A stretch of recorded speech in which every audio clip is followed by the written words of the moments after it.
तरंग धीरम राजीव कारुण्य रूपम करुणाकरंतम श्री रामचंद्रम शरणम प्रपद्ये। ठीक है। तो हमने पद के विषय में देखे थे। पद का अर्थ ये होता है कि जैसे भाव के फल होते उसी प्रकार से पद स्थान से भी फलादेश किया जाता है। तो पद पद को यहाँ पर मुख्य रूप से लग्न पद जो है उसका यहाँ पर फलादेश जो भी किया गया था ये लग्न भाव के पद से किया गया, अर्थात लग्न भाव का स्वामी जिस लग्न से जितने स्थान पर या जिस राशि में होगा उतने ही राशि तुल्य आगे उसका पद होगा। यथा इसके उदाहरण भी मैंने दिया था कि जैसे कि मेष लग्न है, मेष लग्न का स्वामी मंगल है, मंगल यदि सिंह राशि में है अर्थात पांचवी राशि में है तो वहां से पांचवी राशि आगे अर्थात सिंह कन्या तुला वृश्चिक धनु स्थान जो है वो लग्न का पद हो जाएगा। तो इस प्रकार से हमें समझना है वो पद स्थान का फल था। अब जो आगे बता रहे हैं या अथोपपदाध्याय, तो ये जो है इसका कुछ शायद हमने एक आध श्लोक देख लिए थे उस दिन। तो उपपद जो है, उपपद किसे कहेंगे तो लग्न से जो पंचम भाव है अर्थात तनु भाव जो है उस तनु भाव का जो पद स्थान होगा अर्थात तनु भाव तनु भाव नहीं पुत्र भाव जो है अर्थात तनु भाव से जो पंचम जो है पुत्र स्थान, पुत्र भाव का पंचम भाव का या सुत भाव का जो क्या कहते हैं कि स्वामी होगा, ईश होगा, वो जितने राशि तुल्य होगा वहां से उतनी राशि तुल्य आगे जो है वो उसका पद होगा। अर्थात जो सुत भाव का पद है वो ही उपपद कहलाता है, उसे उपपद संज्ञा कहिए, उसे ही गौण पद भी कहा जाता है। तो ये विषय हम देख रहे हैं। अथोपपदाम आश्रित्य कथयामि फलम द्विजा यच्छुवत्वे भवेन्द्रीणाम पुत्रदारादिजम सुखम तनुभाव पदम विप्र प्रधानम पदम उच्यते। तो जो तनुभाव है, तनुभाव का जो पद है वो प्रधान पद होता है और तनोर अनुचराद्यत स्याद उपारूढ़म तदुच्यते। तो ये तनु का ही अनुचर है अर्थात उसके बाद वाला जो पद है।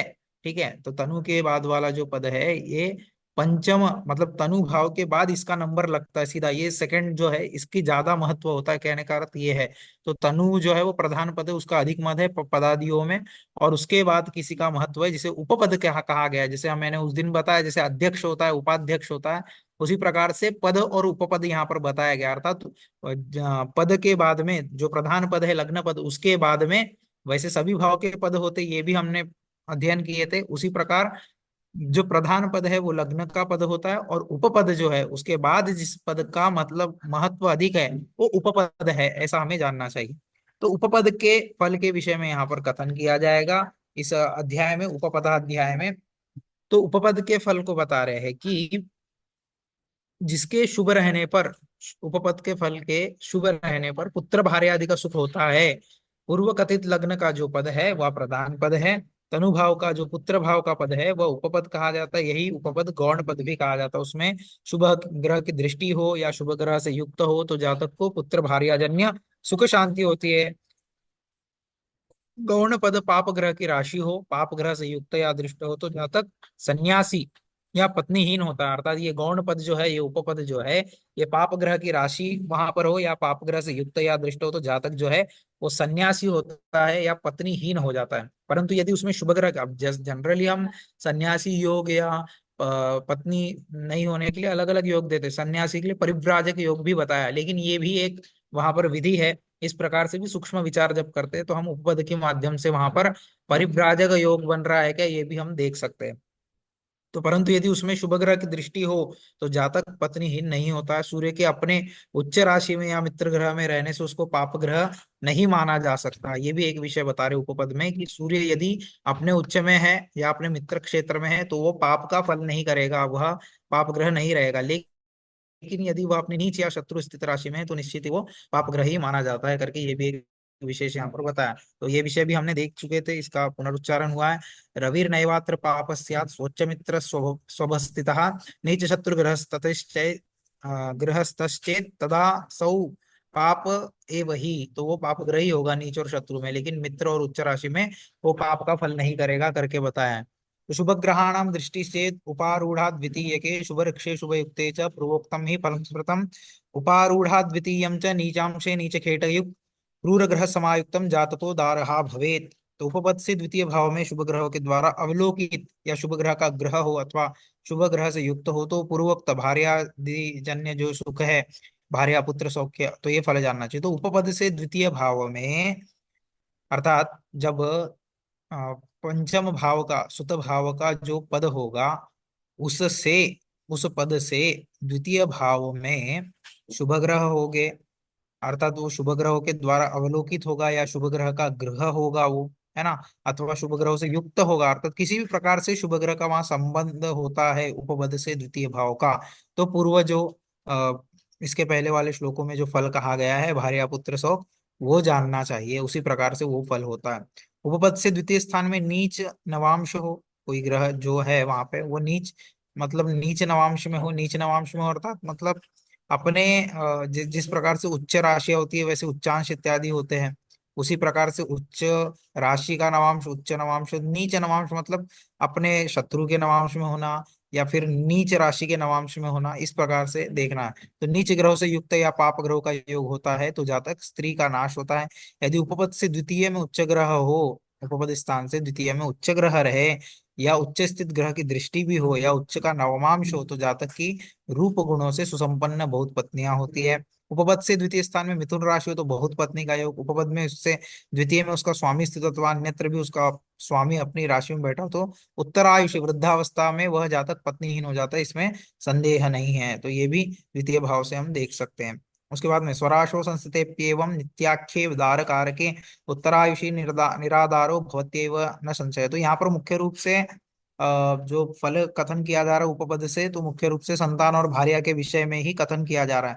तो सप्तमेश नित्य पत्नी कारक ग्रह होते हैं, यदि वे भी स्वग्रह में स्थित हो तो उस जातक की स्त्री उसकी वृद्धावस्था में मृत्यु को प्राप्त होती है। उपपद अथवा स्थिर स्थिर कारक ग्रह अपनी उच्च राशि में बैठे हो और उस जातक को उत्तम वंश से पत्नी का लाभ प्रदान करते, और यदि नीच में हो तो नीच कुल से स्त्री का लाभ होता है। अर्थात ये उपपद से उपपद में जो स्थिर स्त्री कारक ग्रह, उपपद अथवा स्थिर स्थिर कारक ग्रह अपनी उच्च राशि में बैठे, उपपद का जो ग्रह होगा वो अपनी उच्च राशि में, और स्थिर स्त्री कारक ग्रह जो है वो अपनी उच्च राशि में बैठे, तो उस जातक को उत्तम वंश से पत्नी का लाभ देता है। और यदि नीच में हो तो नीच कुल से स्त्री का लाभ होता है। एवं उपपद अथवा उससे द्वितीय भाव में शुभ ग्रह का संबंध हो तो उस जातक की स्त्री जो है सुंदरी तथा वनिता गुणी गुणों से सुसंपन्न होती है। इस प्रकार के फल यहाँ पर बताए गए हैं।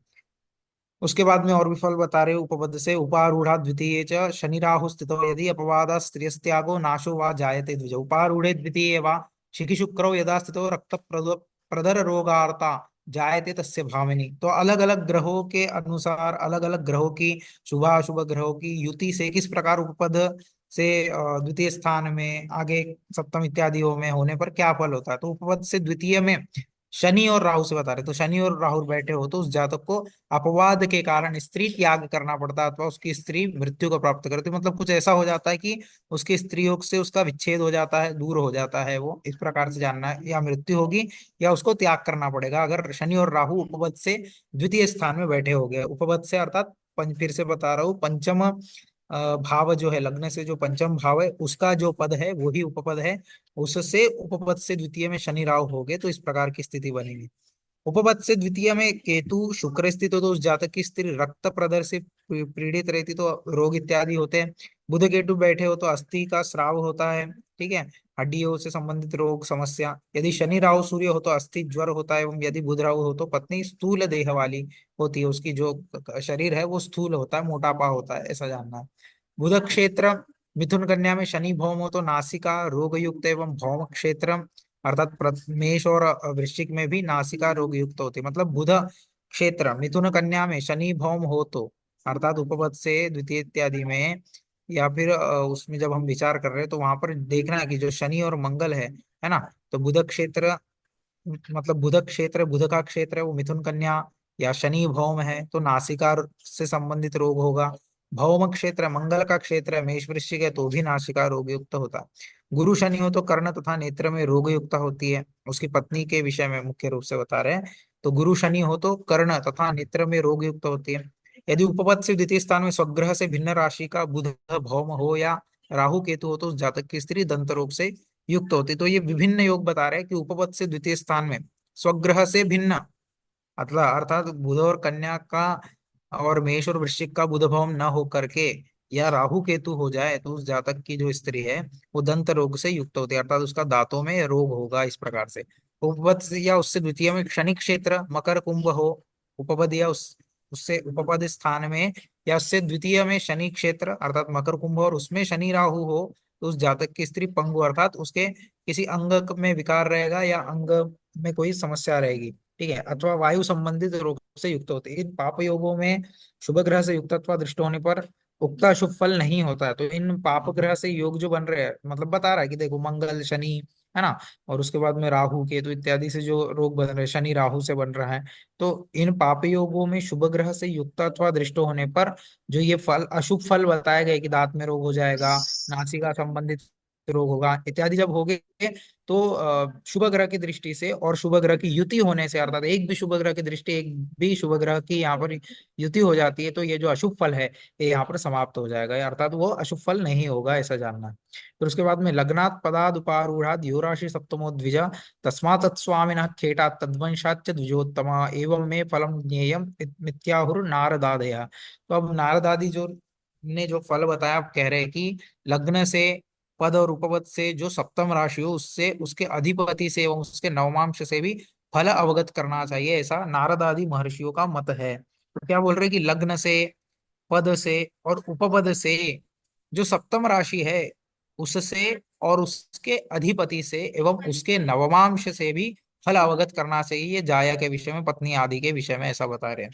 तो बताया कि उक्तेभ्यो नवमे विप्र शनिचंद्र बुधा यदि अपुत्रता तथार्केज्य राहु राहुभिर बहुपुत्रता चंद्रेणैक सुतस्तत्र मिश्रैः पुत्रो विलंबतः रविज्य राहु योगेन पुत्रो वीर्य प्रतापवान। तो ये कुछ फल बताए कि पूर्वोक्त भाव से नवम स्थान में मतलब उपपदादि से लग्नादि पद से पद से पद स्थान से उपपद स्थान से नवम स्थान में शनि चंद्र बुध स्थित हो तो वह जातक संतति से रहित होता है।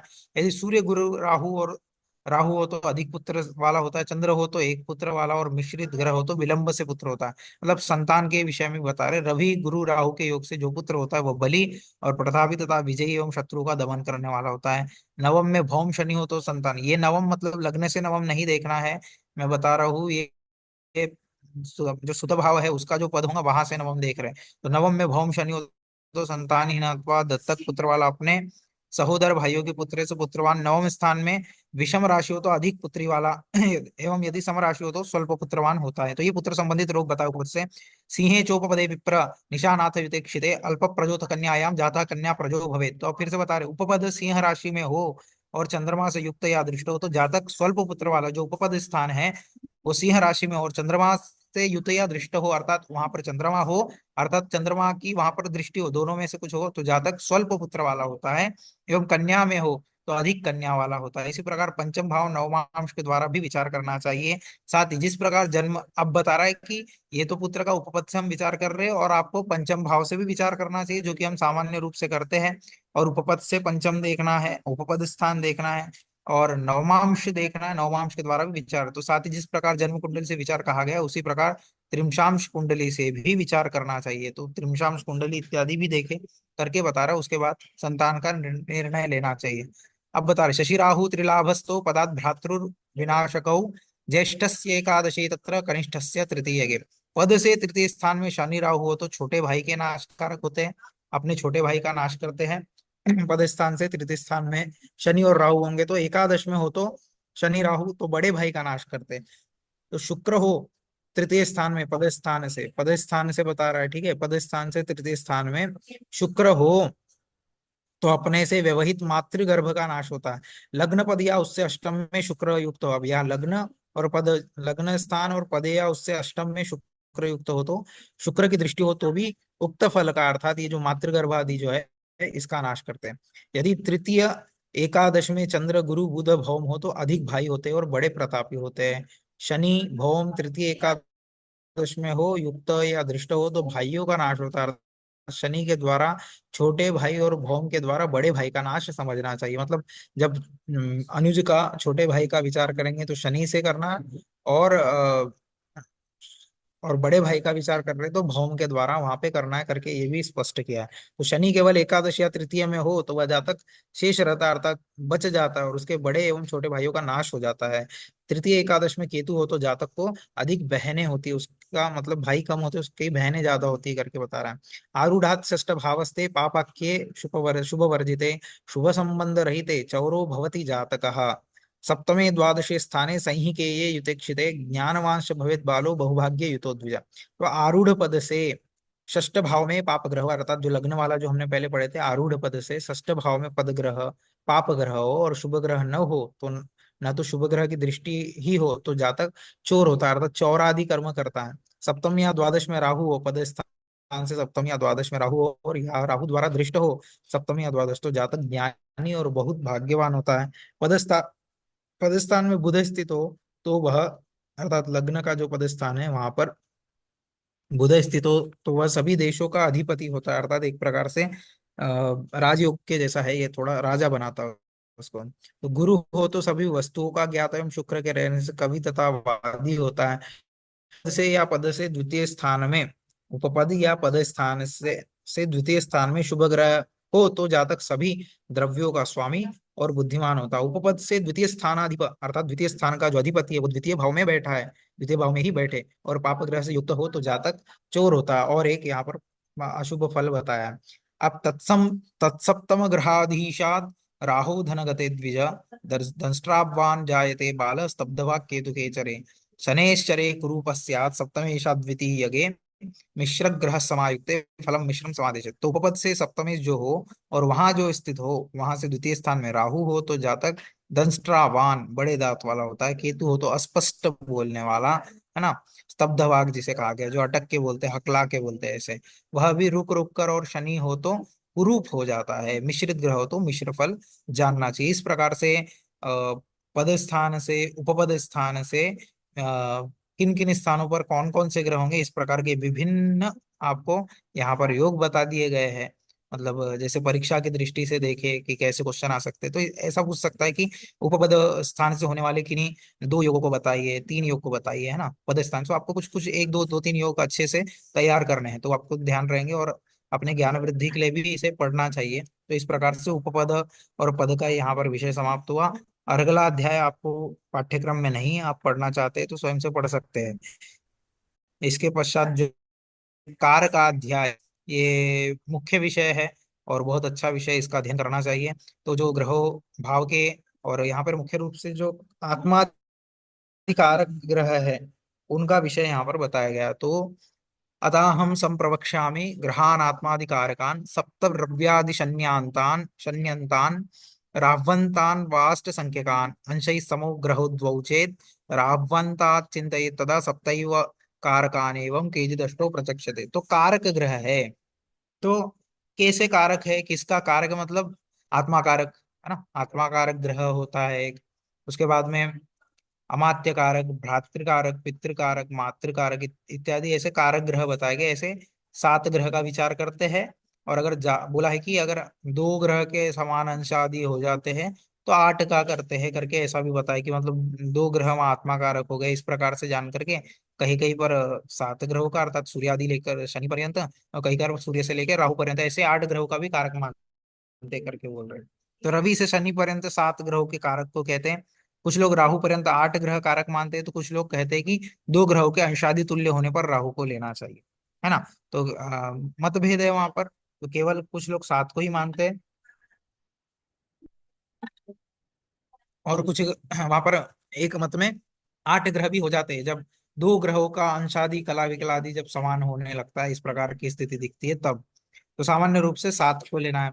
तो सूर्य आदि ग्रहों में राशि को छोड़कर सर्वाधिक अंश जिस ग्रह का होगा वही आत्मा कारक ग्रह होगा। अर्थात वहां क्या देखना है कि सभी के, जब हम ग्रह स्पष्ट निकालेंगे, है ना, कि कौन सा ग्रह कितने अंश में, कितने कला विकलादि में है, तो जिसका सबसे अंश कलादि, जिसका जिस राशि इत्यादि, वहां पर राशि को नहीं देखना है कि कौन कितनी 10वीं राशि में है तो वो अधिक हो गया, जो छठी में है वो कम हो गया, ऐसा नहीं। तो वहाँ अंशादि का विचार करना है कि उस राशि में अपनी अपनी राशियों में कितने कितने अंशों का भोग कर चुके। जैसे 10 अंश का किसी ने किया है या किसी ने 20 का किया है, तो किसी ने तो 25 अंश वाला जो ग्रह होगा वो अपनी स्थिति में जहां जिस भी राशि में होगा उसने उस राशि का 25 अंश का भोग कर लिया, अर्थात वो 25 अंश से सबसे अधिक होने के कारण वो आत्मा कारक ग्रह हो जाएगा।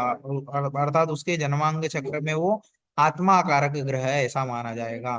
तो दो ग्रहों में, अब इसको हम व्यवहारिक रूप से भी देख सकते हैं कि जिस प्रकार से हम बोलते हैं कि जिसने ज्यादा समय बिता चुका होता है, ज्यादा अपनी उम्र देख चुका होता है, तो वो अनुभवी व्यक्ति कहलाता है। ठीक है। उसी प्रकार से यहाँ पर आत्मा कारक का विषय, तो जिसके सबसे अधिक अंश होंगे वो आत्मा कारक, अर्थात सबसे महत्वपूर्ण जो विचार होते हैं आत्मा कारक ग्रह से होते हैं, आगे फल इत्यादि हम देखेंगे, तो है ना। तो आत्मा कारक ग्रह वो माना जाता है, मतलब आत्मा मेन है। शरीर हमारे शरीर में मुख्य विषय जो आत्मा है, आत्मा नहीं है तो शरीर नष्ट हो जाता है। ठीक है, ये हम सब जानते हैं। उसी प्रकार ये आत्मा कारक जो ग्रह होता है इसका महत्व अधिक होता है। ठीक है। तो इस प्रकार से जानना है, सूर्य आदि ग्रहों में राशि का त्याग कर सर्वाधिक अंश जिस ग्रह का होगा वही आत्मा कारक ग्रह होगा। दो ग्रहों में अंश तुल्य हो जाए, अब दो ग्रह है, दोनों के अंश समान दिख रहे हैं, तो अधिक जिसकी कला, जिसने अधिक कलाओं का भोग किया है वो हो जाएगा आत्मा कारक ग्रह। और जिस, अगर कला भी समान है तो विकला देखना है। इस प्रकार से हमें वहां पर निर्णय लेना। तो इसी प्रकार सर्वाल्प अंश वाला जो ग्रह है वो अंत्य कारक, और मध्य अंश वाला ग्रह मध्य कारक कहा जाता है। इसी को उपखेट भी या उपग्रह भी कहते हैं। तो राहु के कारक के विचार में इसको 30 अंश में घटाकर विचार करना चाहिए। तो ये जो राशि है, राशि में से घटाकर 30 अंश में से घटाकर अंशों का विचार करना है, क्योंकि राहु सदैव वक्र गति से चलता है। उसकी गति जो है वक्र गति होती है, पीछे पीछे चलते हैं, क्योंकि परछाई है, वो तमोग्रह है, छाया ग्रह है, परछाई पीछे की ओर होती है, तो इनकी गति विपरीत होती है। इसलिए 30 अंश में से जितने भी अंश में होगा वहां से 30 में से उसको माइनस करके हम देखेंगे। इस प्रकार से कारक को जानना चाहिए। तो उन कारकों में आत्मा कारक प्रधान होता है और वही जातक का अधिपति होता है। जैसे राजा मनुष्य के सभी विषयों का अधिपति होता है, उसी प्रकार आत्मा कारक ग्रह भी अपने स्वभाव के अनुरूप जातक को फल प्रदान करता है। यथा राजा ज्ञया विप्र पुत्रमात्यादयो जनाः समर्था लोककार्येषु तथैवान्यापि राजकारकाः आत्मानुकूल आत्मानुकूलमेवात्र भवन्ति फलदायकाः प्रतिकूले यथा भूपे सर्वे अमात्यादयो द्विज।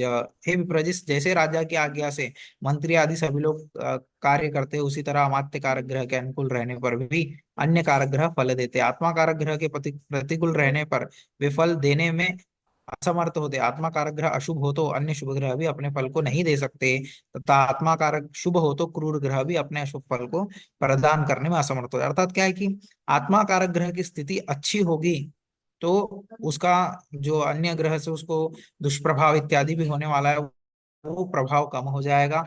और आत्मा कारक ग्रह की स्थिति अगर अच्छी नहीं है तो जो अच्छे शुभ ग्रह भी है, जो वो भी अच्छा फल भी दे सकते थे, वो भी कहीं ना कहीं फल देने में उनका जो प्रभाव है वो न्यून हो जाएगा, कम हो जाएगा। ऐसा हमें जानना चाहिए करके बता रहे हैं।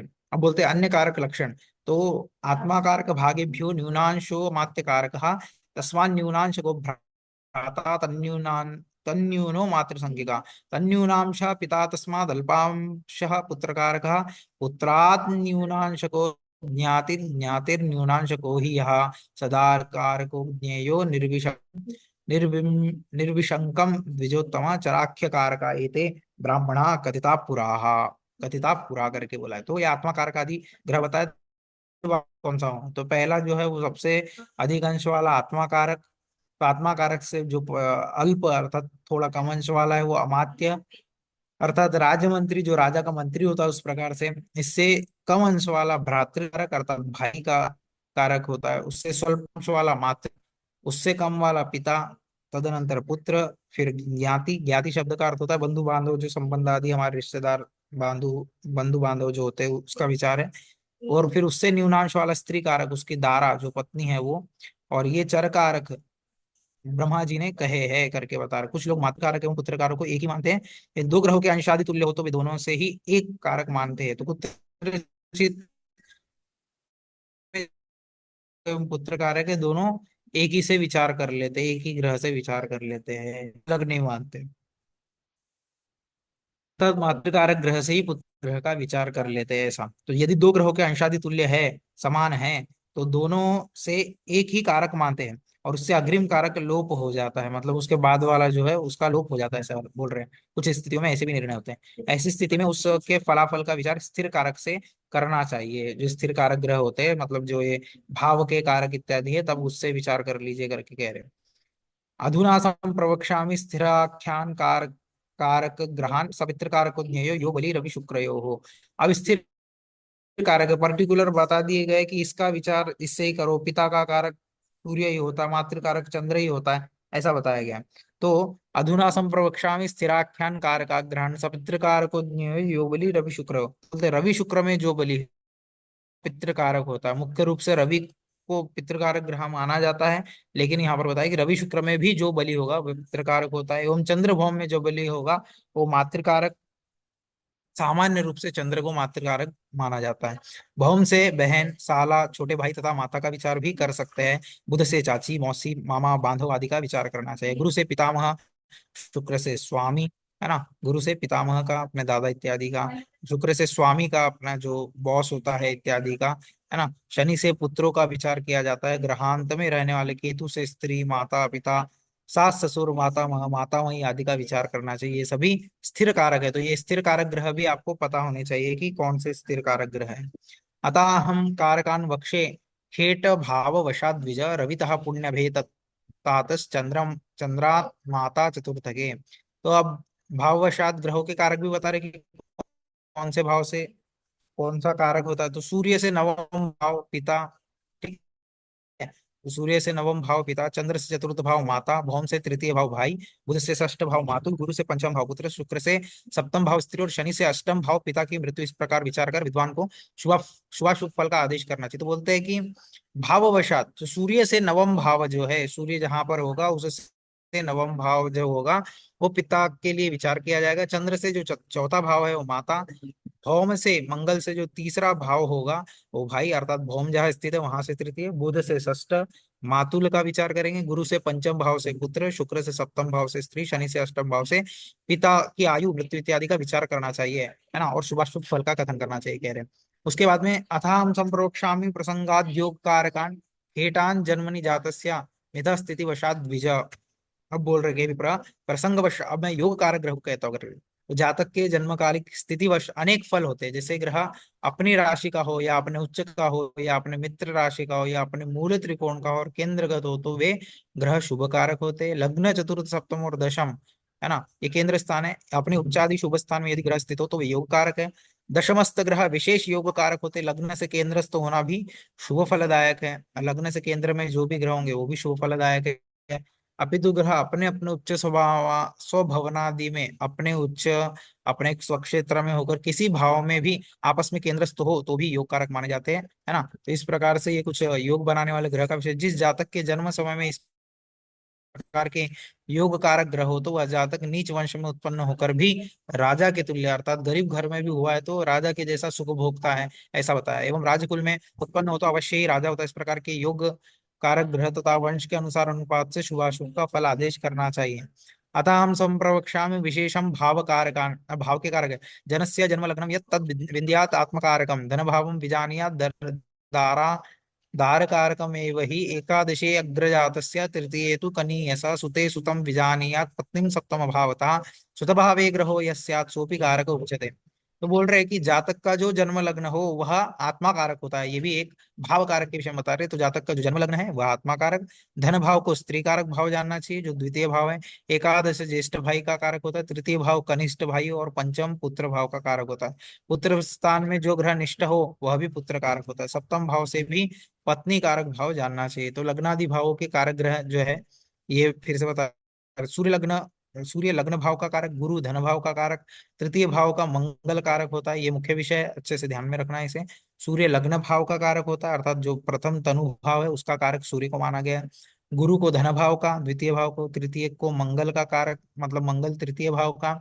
इसी प्रकार चंद्र, गुरु, मंगल, शुक्र, शनि, गुरु बुध, गुरु बुध, गुरु शनि, ये सभी ग्रह क्रम से चतुर्थ भाव से द्वादश पर्यंत, अर्थात चतुर्थ भाव का चंद्र, फिर गुरु, फिर मंगल, फिर शुक्र, शनि, गुरु, बुध, गुरु, शनि, ये सभी द्वादश भाव पर्यंत भाव के कारक बताया। भाव का विशेष शुभाशुभत्व, है ना। तो पुनस्त्व तन्वादयो भाव स्थाप्यास्तेषां शुभाशुभम लाभस्तृतीयोरंध्रश्च शत्रु संज्ञा धन व्यया।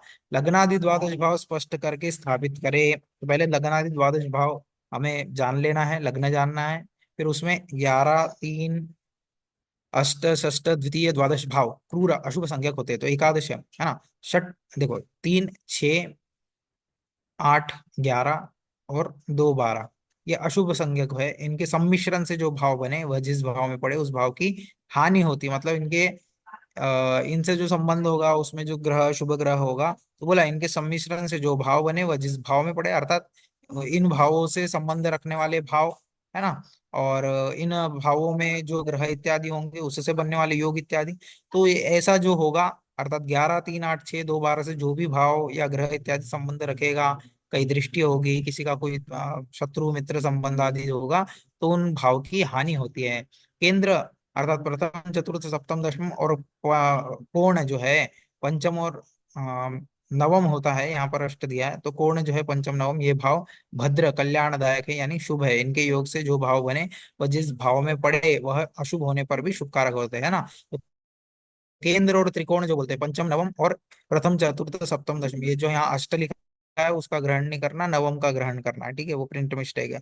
तो इस प्रकार से केंद्र और त्रिकोण जो है वो सर्वत्र सर्वदा कल्याणदायक होते हैं यानी शुभ है। इनके योग से जो भाव बने वह जिस भाव में पड़े वह शुभ होने पर भी शुभ हो जाते हैं, मतलब इस इनसे संबंध रखने भाव वाले भाव अशुभ होने पर भी अपना अशुभ फल नहीं दे पाते हैं, तो उनका अशुभ न देना ही अर्थात हमारे लिए शुभ होता है। इस प्रकार से हमें जानना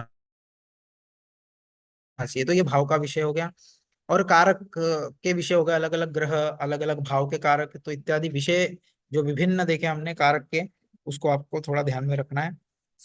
उसके बाद में कारकांश के फल कथन कहा गया है।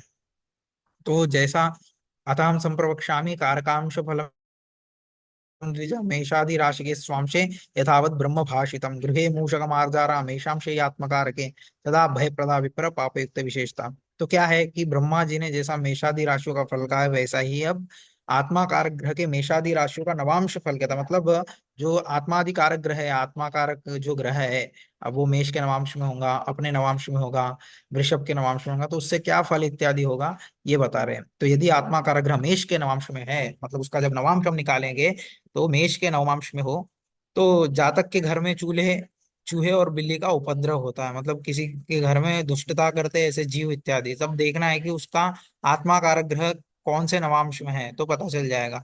पाप युक्त हो तो विशेष उपद्रव होता है, तो पाप ग्रह से युक्त वहां पर नवांश रहे, मेष नवांश में होकर के वहां पर पाप ग्रह की युति होती हो, ये भी देखना है, तो वहां पर विशेष उपद्रव होगा। आत्मा कारक ग्रह वृष के नवांश में हो तो चतुष्पदों से सुख प्राप्त होता है। आत्मा का ग्रह यदि वृष के नवांश में आता है, मतलब चतुष्पद से नाम यथा गाय गाय बैल, है ना, भैंस वगैरह से दूध वगैरह दुग्ध उत्पादन या कृषि कार्य इत्यादि वो करेगा, तो उनसे चतुष्पदों से सुख प्राप्त होगा। चार पैर वाले जो जीव होते हैं जो दूध दूध देते हैं इत्यादि जो है, उनसे उसे सुख प्राप्त होगा। मिथुन के नवमांश में स्थित हो तो खुजली आदि व्याधि से भय होता है। मिथुन के नवमांश में यदि आत्मा कारक ग्रह होगा तो उसको स्किन प्रॉब्लम होना इत्यादि रोग हो सकते हैं। तो कर्क के नवमांश में हो तो जल से भय, सिंह के नवमांश में तो हिंसा करने वाला जंतु से भय होता है, कन्या के नवमांश में तो फिर से स्किन प्रॉब्लम खुजली स्थूलता और अग्नि भय होता है, वस्त्रादि की दूर और व्यापारी होता है। वृश्चिक में हो तो सर्प और भय से और मात्रा होती है, इसमें होता है आदि सत्वा उच्च स्थान से गिरने का भय। आत्मा का ग्रह मकर के नवमांश में हो तो जल जंतु मत्स्य शश शंख मुक्ता प्रवाल आदि से तथा पक्षियों से लाभ होता है, मतलब जल के द्वारा अपना धनोपार्जन करता है। उसी प्रकार कुंभांश में हो तो, ठीक है, कुंभ के नवमांश में यदि, मतलब नवमांश कुंभ राशि का होगा आत्मा कारक ग्रह कुंभ राशि के नवमांश में, तो तड़ाग मतलब तालाब, कूप कुआं आदि निर्माण करने वाला, जलाशय का निर्माण करने वाला। मीनांश में आत्मा का अर्थात मीन का नवमांश वहां पे होगा, तो आत्मा कारक ग्रह मीन के नवमांश में होगा तो जातक मुक्ति भागी है होता है इनमें, मतलब वो मुक्ति को प्राप्त करता है और इनमें मतलब सुख आदि का भोग करता है। इनमें शुभ ग्रह से अवलोकित हो तो अशुभ फल का नाश होगा, तो मतलब जितने भी अशुभ फल बताए गए वहां शुभ ग्रहों का संबंध होगा, दृष्टि होगी तो अशुभ फल का नाश होगा, और पाप ग्रह की दृष्टि हो तो शुभ फल का नाश होगा करके कह रहे हैं। उसके आगे बता रहे कारकांशे शुभे विप्र लग्नांशे च शुभ ग्रहे शुभ संवीक्षिते जातो राजा भवति निश्चितः स्वांशात् शुभ ग्रहा केंद्रे कोणे वा पाप वर्जितः धन विद्यायुतो जातो मिश्रेर्मिश्र फलम वदेत् उपग्रहे च विप्रेन्द्र स्वच्च स्वरक्ष शुभर्क्षगे पापदृक् रहिते चांते कैवल्यम तस्य निर्दिशेत। हे विप्र, अब कह रहे हैं पराशर, आत्मा कारक ग्रह के नवमांश में तथा लग्न के नवमांश में शुभ ग्रह निष्ठ हो, अर्थात वहां रहे और शुभ ग्रह से दृष्ट हो, तो जातक निश्चय ही राजा होता है। तो आत्मा कारक ग्रह के नवमांश में तथा लग्न के नवमांश में शुभ ग्रह हो, मतलब आत्मा कारक ग्रह जिस भी नवमांश में है, वहां पर यदि शुभ ग्रह युति करते हैं या दृष्टि प्रदान करते हैं, तो जातक को राजा बनता है, निश्चित ही राजा बनता है, उसको कोई रोक नहीं सकता। क्रूर ग्रह से दृष्ट नहीं होना चाहिए करके एक वहां पे नियम बताया। अपने आत्मा कारक ग्रह के नवमांश में केंद्र त्रिकोण में शुभ ग्रह हो और पाप ग्रह से रहित हो तो जातक धनी और विद्वान होता है। ठीक है। यदि आप आत्मा कारक जो ग्रह है नवमांश से केंद्र त्रिकोण में, आत्मा कारक ग्रह के नवमांश से, मतलब वो जहां पर स्थित होगा वहां से केंद्र त्रिकोण में शुभ ग्रह हो और पाप ग्रह से रहित हो तो जातक धनी और विद्वान होता है। ठीक है।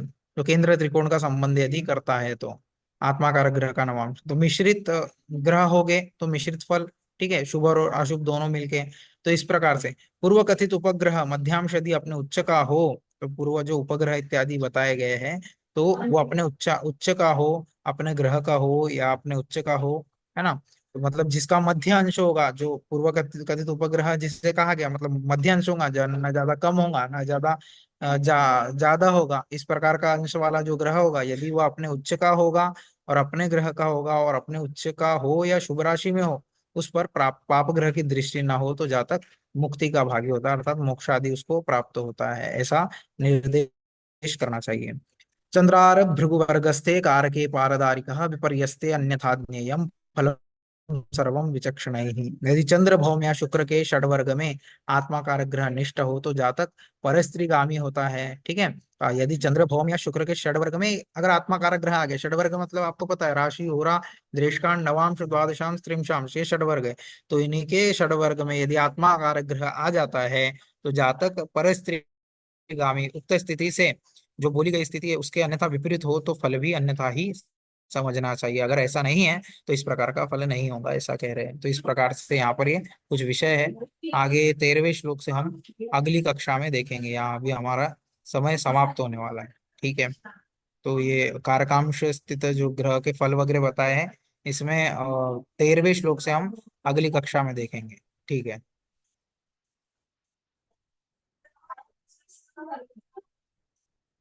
यहाँ कक्षा को विराम दे रहे हैं हम अभी। अक्षय सर स्टॉप कर दे।